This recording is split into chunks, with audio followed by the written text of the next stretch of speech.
Okay, ഇത് simple interest base ചെയ്തിട്ട് നമ്മൾ ടയർ 2 ചോദിച്ചൊരു ക്വസ്റ്റ്യൻ ആണ്.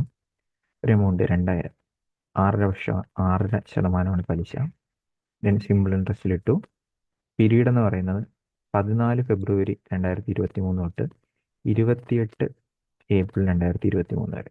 ഓക്കെ, സിമ്പിൾ ഇൻട്രസ്റ്റ് എന്ന് പറയുന്നത് PNR/100 ആണെന്നറിയാം. പി എന്ന് പറയുന്ന പ്രിൻസിപ്പിൾ, എൻ എന്ന് പറയുന്ന നമ്പർ ഓഫ് ഇയേഴ്സ്, ആർ എന്ന് പറയുന്ന റേറ്റ് ഓഫ് പെർസെൻറ്റേജ്. ഓക്കെ, ഇതിൽ പി 2000 ആണെന്നറിയാം, എൻ എന്ന് പറയുന്നത് കണ്ടുപിടിക്കണം, ആർ എന്ന് പറയുന്നത് 6.5% അല്ലെങ്കിൽ 13/2% എന്ന് പറയാം. ഓക്കെ, ഇനി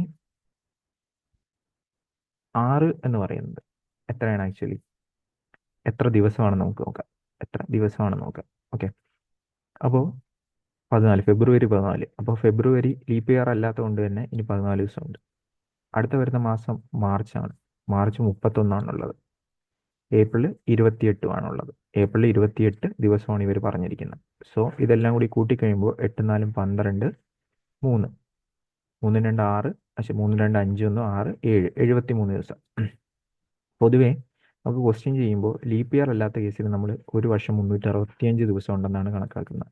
365 കാലാണ്, പക്ഷെ നമ്മൾ സിമ്പിൾ ഇൻട്രസ്റ്റിൻ്റെ ക്വസ്റ്റ്യൻ ചെയ്യുമ്പോൾ കാല് കൺസിഡർ ചെയ്യത്തില്ല. ലീപ്പ് ഇയറിൻ്റെ കേസിൽ 366 ദിവസം. അപ്പോൾ ഒരു വർഷത്തേക്ക് അല്ലെങ്കിൽ 6% എന്ന് പറയുന്ന 365 ദിവസത്തേക്കാണ്. ഇത് 73 ദിവസമേ ഉള്ളൂ. അപ്പോൾ ഇതായിരിക്കും അവിടെ എന്താ പറയുന്നത്, ഇൻട്രസ്റ്റ് ആയിട്ട് വരുന്നത്. ഇത് കട്ട് ചെയ്തിട്ട് 5 എന്ന് പറഞ്ഞു വരും. 5 എന്ന് പറഞ്ഞു വരും. പിന്നെ ഈ 0 ക്യാൻസൽ ചെയ്തു. പിന്നെ 5 × 2 10, ആ 10ഉം ഈ 0 ക്യാൻസൽ ചെയ്ത് പോയി.